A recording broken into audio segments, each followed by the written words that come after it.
Dia menunggu hingga nomo saya dipanggil, hingga saya berdiri di panggung itu, hingga semua mata tertuju pada saya. Lalu ibu kandung saya sendiri bangkit di tengah upacara wisuda Universitas Indonesia Depok dan berteriak keras bahwa saya curang. Seluruh auditorium membeku. Kamera berputar, ribuan wajah menoleh menatap. Tapi yang tak seorang pun tahu, yang bahkan ibu saya sendiri tak sadari, adalah bahwa saya juga sudah menunggu berbulan-bulan. Saya telah mengumpulkan bukti kejahatannya. Dan hari ini bukan hanya wisuda saya. Ini adalah awal dari kehancurannya. Nama saya Roro Wijaya, dan saya telah berjuang 4 tahun untuk momen ini. Berat toga dan topi wisuda terasa seperti baju zirah saat saya duduk di baris K-17 Auditorium Universitas Indonesia, menunggu Rektor Prof. Budi Santoso memanggil nama saya. Di sekitar saya, ratusan wisudawan lain bergumam penuh semangat, keluarga mereka memadati tribun atas. Saya bisa merasakan kehadiran ibu saya di sono, baris ketiga, bagian tengah, seperti hembusan angin dingin di tengkuk saya. Roro Wijaya. Suara itu menggema melalui pengeras suara, dan saya bangkit. Kaki saya tegar meski saya tahu apa yang akan terjadi. Saya telah melihat pesan yang ibu kirim ke saudarinya semalam. Besok, semua orang akan tahu bagaimana sebenarnya anakku ini. Dia pikir saya tak tahu tentang ponsel keduanya, yang dia pakai untuk percakapan asli. Saya sudah setengah jalan ke panggung ketika itu terjadi. Berhenti. Suara ibu saya memotong musik upacara seperti pisau tajam. Gadis itu penipu. Dia curang sepanjang kuliahnya. Auditorium menjadi sunyi senyap. 2.000 orang menahan napas. Saya bisa mendengar suara heels saya mengklik lantai saat terus berjalan, setiap langkah disengaja. Jangan menoleh. Jangan beri dia kepuasan. Saya punya bukti. Ibu saya sekarang berdiri, melambai-lambaikan kertas di udara. Esai plagiat, transkrip palsu. Dia tak pantas dapat ijazah ini. Satpam mulai mendekat. Tapi dia belum selesai. Saya ibunya. Saya tahu apa yang dia mampu. Universitas ini harus tahu mereka meluluskan penipu. Tangan saya tak gemetar saat naik tangga panggung. Rektor Prof. Budi Santoso berdiri membeku di podium, ijazah saya di tangannya di belakang. Dosen-dosen saling pandang panik. Seseorang mematikan musik. Saya mendekati rektor dan berbisik cukup dekat agar hanya dia yang mendengar. Saya perlu bicara pribadi setelah upacara. Ini soal penggelapan dan penipuan, tapi bukan milik saya. Matanya melebar. Saya ambil ijazah dengan tangan mantap dan berbalik menghadap audiens. Ibu saya masih berdiri, wajahnya merah karena rasa benar, memegang bukti palsunya. 3 satpam sekarang mengelilinginya, mencoba mengusir diam-diam. Biarkan mereka lihat, jeritnya. Biarkan semua lihat siapa dia sebenarnya. Saya angkat ijazah tinggi dan tersenyum, bukan ke dia, tapi ke kerumunan. Lalu saya melintasi panggung seolah milik saya, karena saya tahu sesuatu yang dia tak tahu. Setiap tuduhan yang dia lontarkan, setiap dokumen palsu yang dia kibarkan, setiap kebohongan yang dia teriakkan. Saya punya rekaman semua percakapan 3 bulan terakhir di mana dia tertawa saat merencanakan menghancurkan saya, mengajari saya pelajaran karena saya tolak beri akses ke dana warisan kakek. Saat kembali ke kursi, ponsel saya bergetar. Pesan dari pengacara saya, rekaman semua. Rekaman aman. Rekening ban sudah disita. Kami siap kapan saja. Upacara berlanjut dalam bisik-bisik terkejut. Mereka panggil nama lain, bagikan ijazah lain, tapi semua mata sesekali melirik tempat ibu saya diseret keluar, masih berteriak soal keadilan dan kebenaran. Mereka tak tahu pertunjukan sesungguhnya belum dimulai. 20 menit setelah upacara selesai, saya duduk berhadapan dengan Rektor Prof. Budi Santoso dan Dekan Prof. Siti Rahayu di ruang rapat administrasi. Kursi kulit berbau, wong lomo, dan keputusan sulit. Lewat jendela, saya lihat keluarga berfoto di halaman, merayakan hari yang seharusnya sempurna. Nono Wijaya, kota rektor, jari-jarinya saling kait. Tuduhan Ibu Ondo. Fabrikasi total, saya potong, dorong map coklat ke meja mahoni. Tapi itu bukan alasan saya ke sini. Saya ke sini karena dia curi lebih dari 1,2 miliar dari dana pendidikan saya. Gelas kopi dekan membeku di tengah jalan ke bibir. Maaf, opo? Kakek saya, Budi Wijaya, meninggal saat saya 14 tahun. Dia tinggalkan dana warisan khusus untuk pendidikan saya, uang kuliah, buku, kos, segalanya agar saya lulus tanpa utang. Saya buka map, tunjukkan laporan ban dengan hikliket yang ceritakan pencurian sistematis. 6 bulan lalu, saya temukan rekening kosong. Rektor tarik kertas lebih dekat, kerutan di dahinya semakin dalam tiap halaman. Penarikan ini tak sah, semua setelah saya 18 tahun, dan dana jadi milik saya secara hukum. Saya keluarkan dokumen lain. Ini perjanjian warisan asli. Perhatikan tanda tangan yang diperlukan untuk penarikan. Ando, koto dekan pelan. Kecuali saya tak pernah tanda tangan apapun. Saya letakkan 6 halaman lagi. Ini slip penarikan yang ibu saya serahkan ke Bank Mandiri. Dia latihan tanda tangan saya. Lihat lembar latihan yang saya temukan di mejanya. Ahli forensik tulisan tangan sudah konfirmasi pemalsuan. Ruangan terasa lebih sempit tiba-tiba, penuh beban opo yang saya ungkap. Rektor longgarkan dasi. Nono Wijaya, ini masalah pidana serius. Mengopo tak langsung ke polisi? Saya sandar ke belakang, biarkan kelelahan terlihat pertama kali, karena saya butuh lulus dulu, karena saya tahu dia akan hancurkan saya jika tahu saya tahu, dan karena saya perlu pahami seluruh skala kejahatannya. Saya keluarkan ponsel dan letakkan di meja. Saya sewa investigator swasta, Pak Andi Pratomo. Dia mantan spesialis kejahatan keuangan. Apa yang dia temukan lebih dari dana pendidikan saya? Dokumen berikut buat dekan mengumpat pelan. Transfer ke rekening Singapura. Kartu kredit atas nama saya. Pinjaman atas warisan nenek yang masih hidup dan tak tahu putrinya sudah habiskan duluan. Total. Rektor tanya meski wajahnya seperti tak mau tahu. Termasuk bunga dan kerusakan kredit saya lebih dari 2 miliar. Saya tatap matanya. Dia tak hanya curi dana pendidikan saya, dia curi masa depan saya. Dan saat saya konfrontasi diam-diam 2 bulan lalu, tahu apa yang dia bilang? Kedua pria tak jawab. Dia bilang saya berutang padanya karena dia besarkan saya, beri makan, tak tinggalkan seperti ayah saya. Suara saya tetap tenang, tapi tangan saya mengepal di pangkuan. Lalu dia bilang, jika saya coba ungkap, dia akan hancurkan saya. Tak ada yang percaya anak atas ibu. Dia akan pastikan saya tak lulus. Adegan hari ini, koto dekan pelan. Dia coba ciptakan keraguan wajar. Buat saya terlihat seperti orang yang bisa bohong, curang, curi. Defleksi klasik. Saya kumpulkan kertas kembali ke map. Tapi dia buat kesalahan. Dia lakukan secara publik di depan kamera dengan saksi.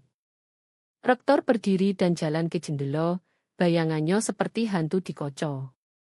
Apa yang Anda butuh dari kami? Hanya kebenaran. Saat pengacara hubungi, dan mereka akan, katakan podo mereka saya lulus dengan predikat cum laude. Tak ada pelanggaran akademik sekalipun di catatan saya, bahwa tuduhan di upacara sudah diselidiki dan sepenuhnya tak berdasar. Selesai, katanya tanpa ragu. Nono Wijaya, maaf ini terjadi podo Ando, terutama hari ini. Saya berdiri, selipkan map di bawah lengan. Jangan minta maaf. Jadilah jujur saat mereka tanya. Itu saja yang saya butuh. Saat saya sampai pintu, Dekan panggil, Roro, apa yang terjadi selanjutnya? Saya berbalik, pikirkan rapat besok dengan pengacara, dakwaan pidana yang akan kami ajukan, gugatan perdata sudah disusun. Sekarang dia belajar berapa mahal mencuri dari anak sendiri. Kantor Andi Pratomo Investigations ada di lantai 3 Rumah Victoria, Lomo di pusat Jakarta. Pak Andi sendiri tak mirip agen dulu. Jas federal hilang, diganti jeans dan kaos tim Persijo. Tapi matanya tetap tajam seperti pisau bedah saat kami bentang 6 bulan bukti di meja rapatnya. Jejak kertas yang dia tinggalkan, katanya sambil geleng kepala. Amatir selalu pikir mereka lebih pintar. Saya ambil fotokopi cek, tanda tangan saya, kecuali saya sedang di program studi luar negeri di Singapura minggu itu. Jelaskan bagaimana dia lakukannya. Pak Andi buka timeline digital di laptop. Ibu Anda buka rekening bersama di Bank Mandiri tahun 2019. Klaim Anda masih di bawah umur butuh pengawasan orang tua. Dia pakai nomor Anda, akta kelahiran, semua dokumen sah yang dia akses. Tapi saya sudah 18 saat itu, kan? Dia bilang ke Ban Ando baru 17.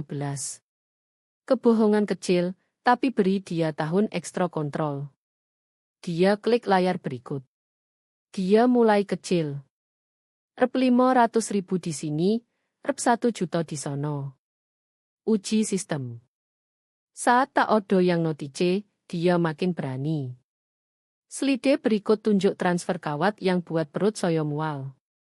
Rp 50 juta, Rp 80 juta, Rp 120 juta. Semua ke rekening Singapura. Dia bangun sarang telur, Pak Andi lanjut.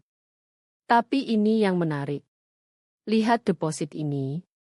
Dia tunjuk kredit di rekening offshore yang tak cocok dengan penarikan dari saya. Dia curi dari orang lain juga. Kopi saya dingin di tangan. Siapa? Dana pensiun Bibi Ondo. Tabungan kuliah sepupu Jeremy. 3 pasien lansia dari kerja sukarela dia diresjem. Pak Andi keluarkan map merah. Dia akses info keuangan mereka lewat program bantuan keuangan rumah sakit. Seharusnya dia bantu ajukan bantuan.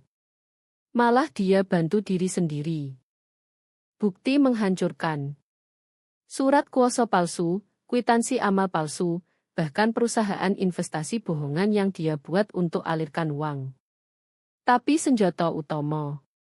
Pak Andi buka laptop ke file audio. 3 minggu lalu, dia ketemu pemalsu dokumen bernama Tony. Bayar 20 juta untuk buat jejak kertas seolah saya yang gelapkan dana organisasi kampus. Suara ibu saya isi ruangan. Kecil tapi jelas lewat rekaman. Harus kelihatan asli. Kwitansi, catatan ban, email, segalanya yang buat Dekan percaya dia curi. Suara Tony jawab. Bu, saya bisa buat seolah dia rampok Bank Indonesia, tapi ini anak sendiri loh. Dia tak tahu terima kasih, egois. Dia harus belajar apa yang terjadi kalau lawan saya. Pak Andi pause rekaman. Tony sebenarnya informan, bantu pelacak kejahatan keuangan. Dia ambil uang, tapi beri kertas tak berguna dan rekam semua. Saya tatap layar laptop tunjuk rekening offshore ibu. Berapa total dari saya? Rp 1,2 miliar dari dana warisan plus Rp 400 juta kartu kredit dan pinjaman atas nama saya. Dia buka spreadsheet lain. Dari semua orang, minimal Rp 7 miliar yang bisa dibuktikan, mungkin lebih yang belum ketemu. Ruangan berputar sedikit. Ibu saya, yang duduk di Dewan Amal dan Komite Masjid, yang ceramah saya soal kejujuran dan kerja keras, ternyata jalankan bisnis kriminal seorang diri. Latihan tanda tangan yang benar-benar jebak dia, kata Pak Andi, dorong kantong bukti kemeja. Ada 3 buku catatan penuh nama saya, ditulis berulang di tangan ibu, perlahan berubah dari tulisannya jadi milik saya. Ditemukan di kantor rumahnya. Dia benar-benar latih diri palsu tanda tangan Ondo. Halaman demi halaman nama saya, seperti hukuman twisted dari Roro Wijaya. Roro Wijaya. Roro Wijaya. Setiap iterasi sedikit lebih mirip tulisan tangan saya asli. Analis forensik bilang butuh berbulan-bulan untuk mahir begini. Pak Andi tambah, ini bukan impuls. Ini direncanakan. Saya ambil dokumen lain, polis asuransi jiwa atas nama saya yang tak saya tahu odo, dengan dia sebagai penerima tunggal. Andi, ini opo? Ekspresinya gelap. Itu sebab kita harus cepat. Dia makin eskalasi. Pertama uang, lalu reputasi Ando. Polis itu. Dia ambil 6 bulan lalu, pas Ando mulai tanya soal dana warisan. Implikasinya menggantung di udara seperti asap. Saya letakkan polis dengan jari gemetar. Kita punya cukup kubur dia, kata Pak Andi pelan. Penipuan transfer kawat federal, pencurian identitas, penyalahgunaan lansia, pemalsuan, konspirasi. Dia hadapi 15-20 tahun kalau divonis semua dakwaan. Saya pikirkan wanita yang besarkan saya, yang kepang rambut saya untuk pentas dan menangis di wisuda semua saya. Wanita somo yang sistematis hancurkan masa depan saya sambil tersenyum di makan malam minggu. Lakukan, kata saya. Ajukan semuanya. Cafe Riverside di Jalan Gereja jadi tempat suci saya selama kuliah, tempat saya belajar tanpa bertemu lingkaran sosial ibu. Sekarang jadi markas perang saya. 2 minggu berikut, orang-orang muncul seperti korban kapal karam, masing-masing punya cerita tentang Puratno Wijaya. Bu Siti Aminah, 83 tahun, bergantung walker tapi tajam seperti lulusan hukum, pertama temui saya. Dia duduk di kursi depan saya dengan martabat utuh, meski semua yang ibu saya ambil. Saya pikir saya gila, katanya, aduk gula di teh dengan tangan gemetar. Uang terus hilang dari rekening. Bu Ratno bilang mungkin biaya otomatis ban yang lakukan ke lansia. Dia bahkan tawarkan bantu ganti ban lebih aman. Tebak, kata saya. Ban mandiri. Tawa Bu Siti pahit. Di mana dia punya hubungan spesial, katanya bisa lindungi uang saya lebih baik. Dia keluarkan map sendiri. Cucu saya akuntan di Jakarta. Dia temukan lebih rp 500 juta hilang. Rp 500 juta yang saya tabung untuk pendidikan cicit. Saya foto setiap dokumen dia tunjuk, masing-masing paku di peti mati ibu saya. Bu Siti tak sendiri. Siang itu saya ketemu 4 korban lagi. Pak James, istrinya sekarat kanker, temukan ibu saya curi 250 juta dari dana medis. Dia volunteer atur GoFundMe kami, katanya, moto merah. Katanya punya pengalaman drive amal. Kami percaya. Sepupu saya Sarah datang dari Bandung bawa catatan bukti ibu, saya potong cek warisan dari nenek. Dia bilang nenek potong saya dari wasiat karena saya nikah orang Sunda, kata Sarah. Saya percaya 3 tahun. Pertemuan yang hancurkan saya adalah dengan Pak Tony. Tak ada hubungan meski nomo somo. Dia babysitter saya saat 8 tahun, mahasiswa butuh uang ekstra. Sekarang kelola restoran di Jakarta, sukses, tapi tangannya gemetar saat cerita. Ibu Ondo bilang dia investasi dana kuliah saya. Katanya, saya 19, bodoh, percaya. Dia tunjuk laporan palsu tiap bulan tunjuk pertumbuhan. Saat saya sadar hilang, saya kehilangan 2 tahun kuliah. Harus drop out. Kapan ini, tanya saya, meski takut jawabannya. 15 tahun lalu. Ibu saya lakukan ini sebelum saya bisa tulis nama benar. Saat dia ajar saya soal kejujuran, dia sempurnakan kerajinan sebagai predator. Pak Andi telepon saat kopi keempat saya.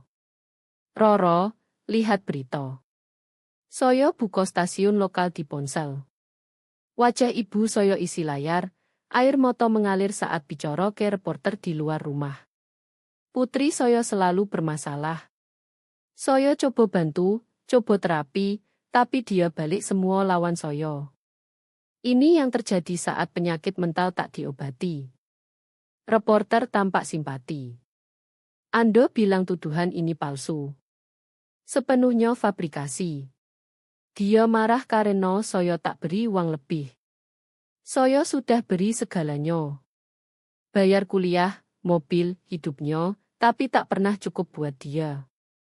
Saya ingin lempar ponsel. Malah saya sems Pak Andi. Berapa korban sekarang? 17 terkonfirmasi. Lebih telepon tiap hari. Bibi saya muncul di layar berikut. Saudara kandung ibu. Ratno selalu manipulatif. Bahkan saat kecil, saya lihat dia hancurkan orang puluhan tahun. Saya percaya Roro sepenuhnya. Segmen berakhir dengan reporter catat dakwaan formal diharapkan hari-hari mendatang. Ponsel saya langsung meledak pesan, teman kuliah, dosen, sahabat, semua tanya saya baik-baik. Saya tak baik. Saya marah dan baru mulai. Malam itu saya ketemu 3 korban lagi di kafe. Setiap cerita ikut pola sama. Kepercayaan diberi, kebaikan dieksploitasi, uang hilang ke labirin rekening ibu saya. Tapi kami tak hanya tukar cerita horor lagi. Kami bangun kasus yang pastikan Bu Ratno Wijaya tak pernah sakiti siapapun lagi. Dia pilih yang rentan, Koto Budeburah, ibunya Dementia kehilangan rep 700 juta.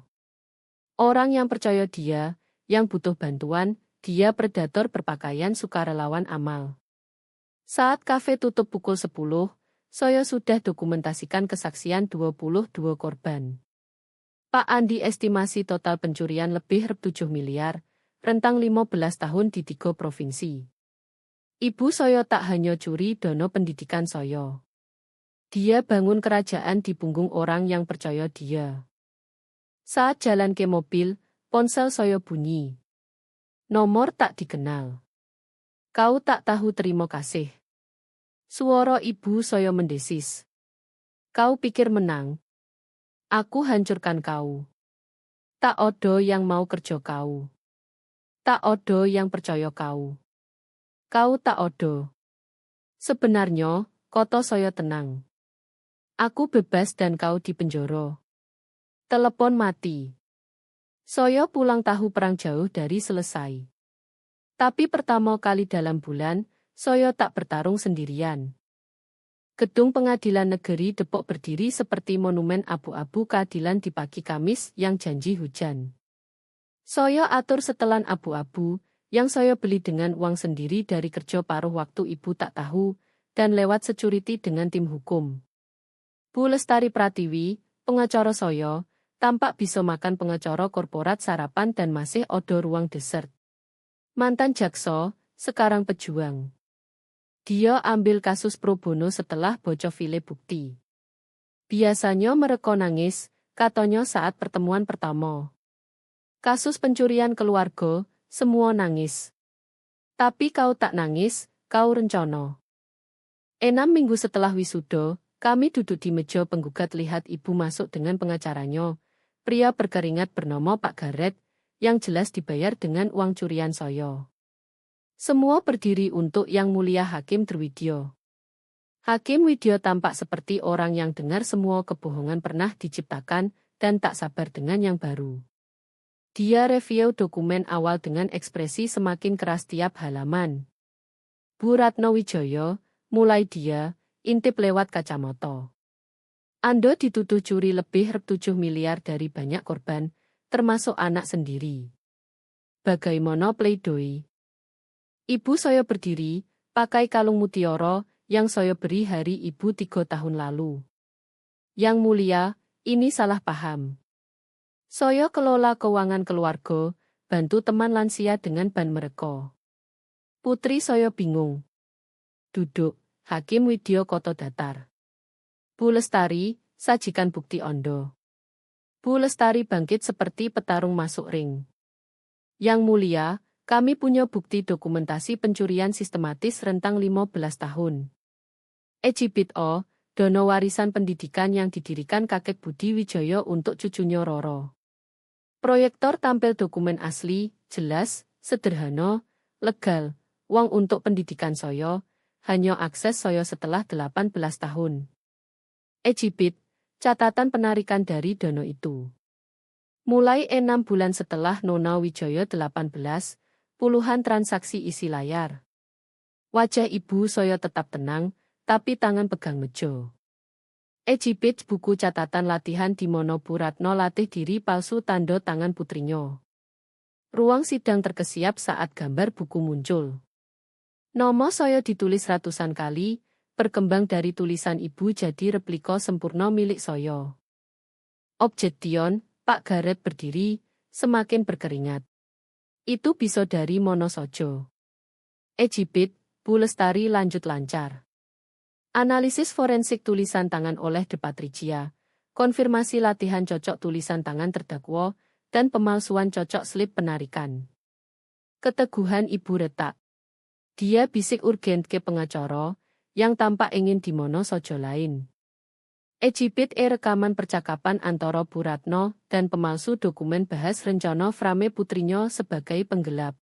Suara ibu isi ruang sidang. Dia harus belajar apa yang terjadi kalau lawan saya. Beberapa orang di galeri geleng kepala. Reporter catat cepat.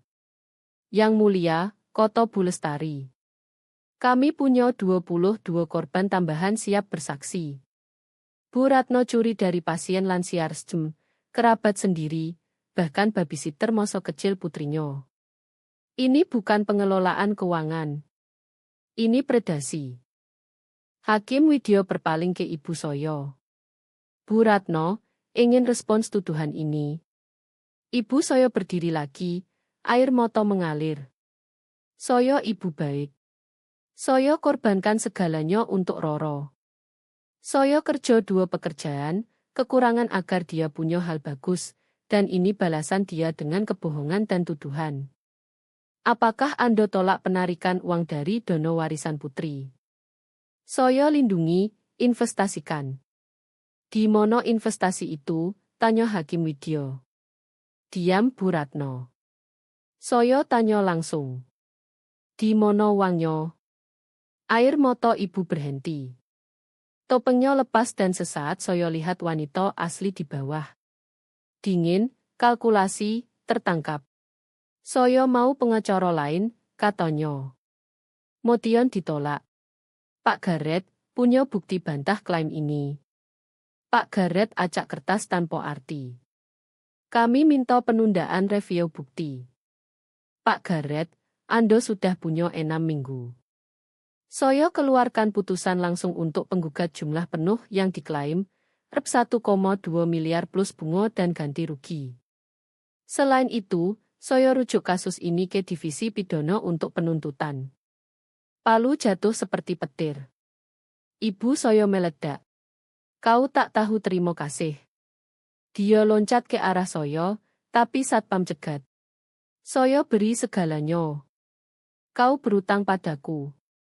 Kau tak odo tanpa aku. Saat mereka seret keluar, dia terus jerit soal pengorbanan, ketidaktahuan terima kasih, bagaimana saya hancurkan hidupnya. Ruang sidang diam terkejut sampai pintu tutup di belakangnya. Nona Wijaya, Hakim Widya Koto pelan. Maaf, Anda harus tanggung itu hari ini dan sebelumnya. Saya berdiri di kaki yang akhirnya tegar. Terima kasih, Yang Mulia. Di luar pengadilan, Bu Lestari tersenyum pertama kali sejak saya kenal. Lebih baik dari harapan. Dia benar-benar hilang kendali. Dia selalu begitu kalau tak dapat maunya, Koto saya. Saya hanya tak pernah punya saksi sebelumnya. Hujan mulai, tapi saya tak peduli. Pertama kali hidup saya Seseorang lihat lewat pertunjukan Bu Ratno Wijaya. Seseorang dengan kekuasaan lakukan sesuatu. Opo selanjutnya, tanya saya. Sekarang, Bu Lestari cek ponsel. Dakwaan pidana mulai. Penipuan transfer, pencurian identitas, penyalahgunaan lansia. Dia hadapi penjara serius. Saya berdiri di hujan lihat mobil ibu hilang di jalan raya dan rasakan sesuatu tak terduga. Bukan kepuasan, bukan balas dendam, hanya lega. Sudah selesai, gugatan perdata. Setidaknya sidang pidana jadi pertempuran lain. Tapi saya sudah menang perang. Dia tak pernah curi lagi dari siapapun. Akibatnya hantam dunia ibu saya yang dibangun hati-hati seperti bola perusak lambat dalam hari-hari setelah putusan perdata. Koran Jakarta Post jalankan berita halaman depan. Sukarelawan terkenal didakwa pencurian, penipuan. Foto bookingnya bukan headshot profesional yang dia suka, tatap dari kotak koran seluruh kota. Bu Peton telepon pertama. Dia presiden auxiliari rumah sakit 12 tahun. Roro sayang, saya ingin kau dengar dari saya. Kami vote keluarkan ibumu dari dewan secara bulat. Saya duduk di apartemen lihat hujan coret jendela. Saya paham. Tidak, saya rasa kau tak paham. Suaranya lembut. Kami juga vote buat dana untuk korban-korbannya. Beberapa anggota ingin kontribusi. Apa yang Bu Ratno lakukan? Tak termaafkan. Domino terus jatuh. Dewan Masjid usir dia. Klub negara cabut keanggotaan. Program literasi yang dia sukarela 10 tahun kirim surat resmi larang dia masuk. Setiap organisasi temukan ketidaksesuaian saat tahu cari. Tapi ibu saya tak pergi diam ke aib. Pelanggaran perintah penahanan pertama datang pukul 2 pagi Selasa. Saya bangun karena ketukan pintu dan suaranya serak karena anggur dan amarah. Roro, buka pintu ini. Kau hancurkan segalanya. Segalanya. Saya telepon 112 saat dia jerit di koridor. Pintu tetangga tetap tutup. Mereka sudah belajar tak ikut drama Bu Ratno Wijaya. Kau pikir sangat pintar, jeritnya. Kau pikir menang. Saya ibumu. Kau tak odo tanpa aku. Tak odo. Polisi datang 12 menit, 11 menit terlalu lama. Mereka temukan dia coba buka kunci saya dengan kartu kredit.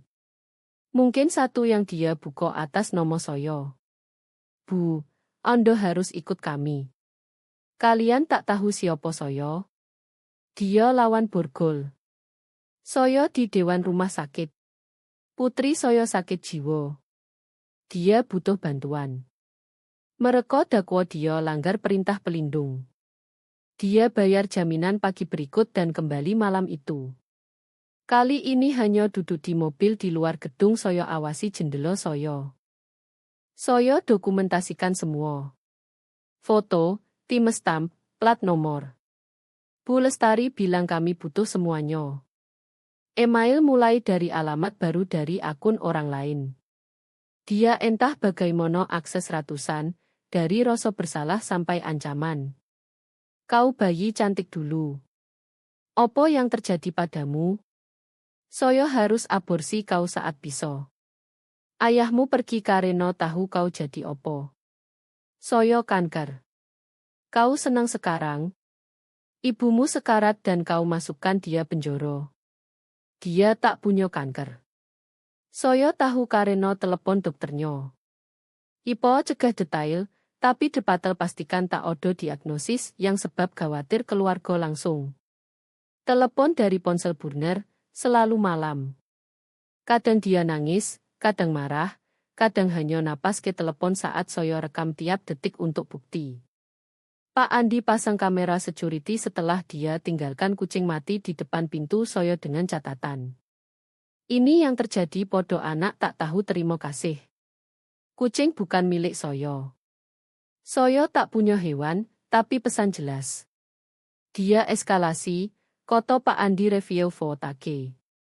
Ini lebih dari pelecehan. Ini stalking dengan ancaman tersirat. Komunitas awasi transformasinya dengan terpesona ngeri. Bu Margaret, yang duduk di 3 dewan dengan ibu Soyo, hentikan Soyo di supermarket. Maaf sekali, Roro. Kami semua pikir dia dermawan, peduli. Dia tipu semua orang. Tak semua, Koto Soyo, pikir peringatan Bibi Caroline bertahun-tahun, alasan ayah pergi yang baru Soyo pahami. Jerami terakhir datang saat dia muncul di pekerjaan baru Soyo. Soyo mulai sebagai analis keuangan di firma pusat kota, bangun kembali kredit dan hidup hati-hati. Dia lewat security, klaim punya janji makan siang dengan putrinya. Di sono dia tunjuk Soyo lewat kaca ruang rapat saat Soyo presentasi ke klien. Itu putri yang hancurkan hidup ibunya. Security seret dia keluar, tapi kerusakan terjadi. Bos Soyo, syukur, paham. Ibunya sendiri berjuang sakit jiwa, tapi Soyo tahu ini tak bisa lanjut. Malam itu Soyo temukan dia di parkir apartemen. Soyo potong ban mobil Soyo dengan pisau dapur. Kau mau ambil segalanya dariku? Dia tertawa, suara seperti kaca pecah. Lihat bagaimana kau ke pekerjaan kesayanganmu sekarang.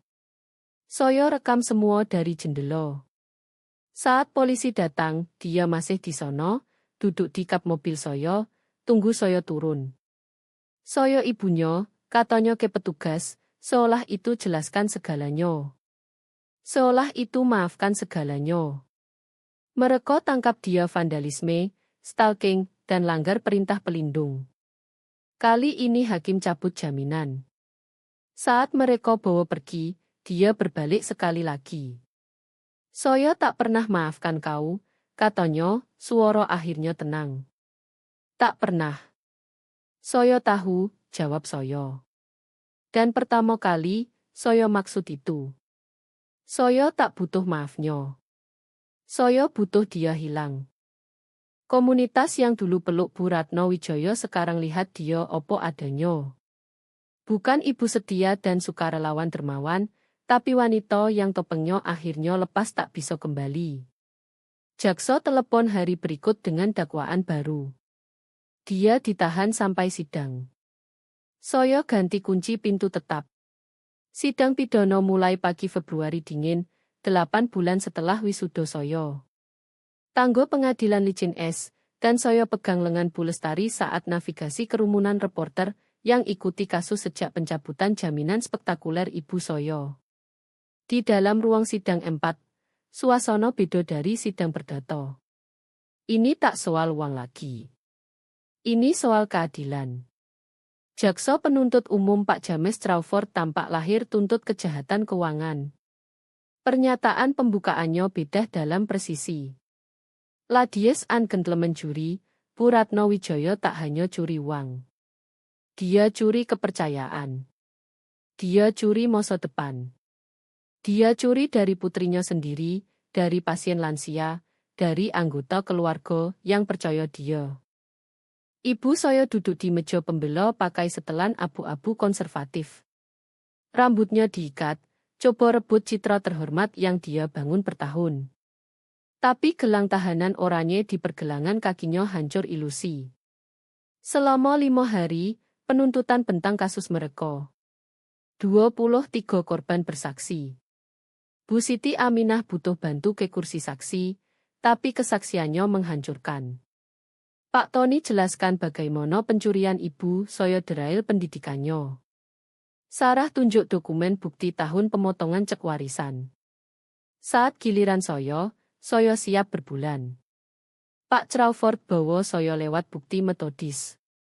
Dono warisan, pemalsuan, latihan tanda tangan. Bagaimana Anda temukan pencurian? Tanyanya. Soyo coba bayar deposit kos semester akhir. Rekening kosong. Segala yang kakek tinggalkan hilang. Opo ibu Anda bilang saat Anda konfrontasi? Soyo tatap dia langsung pertama kali sejak penangkapan. Dia bilang Soyo berutang, membesarkan Soyo mahal, dan dia ambil yang miliknya. Pengacara pembela umum Bu Patricia, yang dapat lotre pendek, coba cat ibu sebagai wanita bingung yang campur aduk keuangan, yang maksud bayar semua kembali. Bukankah benar Anda anak sulit? Tanya Bu Patricia saat Cros. Objection, kata Pak Crawford. Relevansi ditolak. Bu Patricia coba lagi. Ibu Anda kerja 2 pekerjaan dukung Anda, benar? Dia kerja 2 pekerjaan. Saya setuju. Dia juga curi dari kedua majikan. Rumah sakit sudah ajukan dakwaan terpisah. Kesaksian akuntan forensik menghancurkan. Grafik tunjuk uang mengalir dari rekening korban ke ibu saya, lalu ke holding Singapura, lalu ke pembelian mewah. Dia beli villa di Bali yang tak saya tahu odo. Perhiasan, 3 mobil, kapal bernama Balasan Pantas. Patricia, ahli tulisan tangan, bawa juri lewat bukti pemalsuan. Dalam 30 tahun analisis, jarang saya lihat latihan sengaja metodis begini. Bu Ratno habiskan bulan sempurnakan tanda tangan ini. Rekaman diputar berikut. Suara ibu isi ruang sidang, bahas dengan pemalsu bagaimana frame saya. Beberapa juri geleng kepala. Satu wanita hapus air mata. Ibu saya naik saksi hari keempat. Bu Patricia jelas sarankan jangan. Tapi Bu Ratno Wijaya tak pernah tahan audiens. Saya ibu baik, mulai dia, air mata sudah mengalir. Saya korbankan segalanya untuk putri saya. Segala yang saya lakukan untuk dia. Terus Pak Crawford brutal. Apakah curi dana medis Bu Siti untuk putri Anda? Saya akan bayar kembali. Apakah palsu tanda tangan saudari untuk putri Anda? Kalian tak paham. Apakah latihan tanda tangan putri berbulan untuk putri Anda? Topeng ibu akhirnya hancur total. Dia tak tahu terima kasih, egois. Setelah segala yang saya lakukan, dia bahkan tak bagi dana warisannya dengan saya. Uang itu pantas milik saya.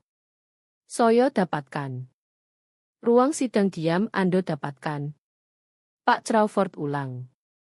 Anda dapatkan warisan cucu dari kakeknya. Yo. Tahukah betapa sulit besarkan anak sendirian? Betapa mahal. Uang itu hak saya. Bahkan pengacaranya sendiri tampak kalah. Juri musyawarah 3 jam. Bersalah semua dakwaan. 18 dakwaan penipuan transfer. 12 pencurian identitas, 8 pemalsuan, 6 penyalahgunaan lansia, 1 konspirasi. Hakim Martin, yang pimpin sidang 20 tahun, tampak jijik saat vonis. Bu Ratno Wijaya, Anda tak tunjuk penyesalan, tak akui bahaya yang Anda sebab. Anda curi dari yang rentan, dari keluarga, dari anak sendiri. Anda lakukan metodis, berulang, tanpa hati nurani. Dia pause, lihat pedoman vonis. Saya vonis Anda 15 tahun penjara federal, diikuti 5 tahun pengawasan. Anda diperintahkan bayar restitusi penuh ke semua korban. Rep 7 miliar. Anda dilarang permanen kerja kapasitas fidusia apapun. Ibu saya berdiri beku saat satpam dekati dengan borgol. Lalu dia berbalik ke saya, wajah twisted amarah. Semoga kau senang, dengusnya. Semoga kau ingat ini saat sendiri. Saat sadar segala yang kau adalah dari saya. Saya berdiri saat mereka bawa pergi. Segala yang saya adalah, kata saya pelan. Saya jadi meski kau. Ruang sidang kosong pelan. Korban peluk satu sama lain, beberapa nangis lega. Reporter buru keluar ajukan berita. Bu Lestari remas bahu saya. Selesai, katanya. Saya jalan keluar pengadilan ke sinar matahari Februari lemah. Ibu saya habiskan 15 tahun berikut di penjara federal. Korban dibayar dari aset sita. Wanita yang teror begitu lama akhirnya hadapi konsekuensi. Selesai. Saya bebas. Saya tinggalkan pengadilan sore Februari itu tanpa pesta kemenangan. Tak ada pesta. Hanya kunci mobil di satu tangan dan map coklat di tangan lain. Salinan tiap dokumen yang buktikan saya akhirnya bebas dari Bu Ratno Wijaya. Garasi parkir gemo langkah saya. Orang lain berlalu, ke hidup normal dengan masalah normal. Tak satu pun baru lihat ibu mereka divonis 15 tahun penjara.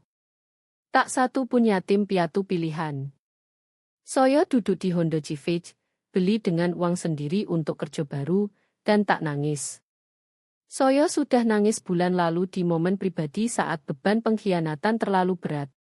Sekarang hanya rasa kosong, bersih, seperti rumah setelah semua racun diangkat. Ponsel bergetar. Bu Lestari Sems, reporter mau pernyataan. Kau tak berutang siapapun. Ambil waktu. Saya pulang ke apartemen kecil, yang dengan kunci baru dan kamera security. Sinar sore miring lewat jendela, yang tak lagi terasa moto ibu mungkin awasi. Di meja dapur ada kertas restitusi. Rp 1,2 miliar akan kembali ke saya dari aset Sito. Tak cukup bangun tahun hilang, tapi cukup mulai lagi tanpa utang. Malam itu saya buka laptop dan mulai ketik. Bukan pernyataan korban atau rilis pers, tapi rencana bisnis, Yayasan Literasi Keuangan Non-Profit untuk anak muda. Ajar mereka kenali penyalahgunaan keuangan, lindungi aset, pahami hak. Segala yang saya pelajari terlambat. 3 bulan kemudian, Yayasan Wijaya untuk Pemberdayaan Keuangan gelar workshop pertama. 22 orang hadir, kebanyakan mahasiswa khawatir lindungi masa depan. Saya berdiri depan ruang pusat komunitas sewa. Bukan lagi gadis yang dihina di wisuda, tapi wanita yang selamat dan tolak biarkan orang lain jatuh jebakan sama. Penyalahgunaan keuangan sering datang dari yang paling kita percaya, mulai saya, suara tegar. Orang tua, pasangan, keluarga yang percaya kedekatan sama izin. Hari ini, kita belajar lindungi diri. Bu Siti Aminah duduk baris depan, donasi Rp 150 juta pertama mulai yayasan. Ubah rasa sakit jadi tujuan, katanya saat beri cek. Itu satu-satunya balas dendam layak. Pak Tony gabung Dewan Direktur. Sarah jadi koordinator volunteer. Bahkan Pak Andi donasi jasa investigasi pro bono untuk korban tak mampu. Kami jadi keluarga korban, terikat bukan darah, tapi tekad pastikan tak ada yang menderita diam. Surat dari penjara mulai 6 bulan masuk vonis. Saya kembalikan tak dibuka. Ditolak, ditulis tinta merah. Ibu saya bisa manipulasi teman sel sekarang, bukan saya. Terapis penjara telepon sekali bilang Bu Ratno mau minta maaf, dia kerja diri. Saya tolak panggilan. Beberapa jembatan dibakar seharusnya tetap abu. Setahun setelah sidang, saya berdiri di auditorium sama di mono ibu coba hancurkan saya. Universitas Indonesia undang saya bicara di pekan literasi keuangan mereka.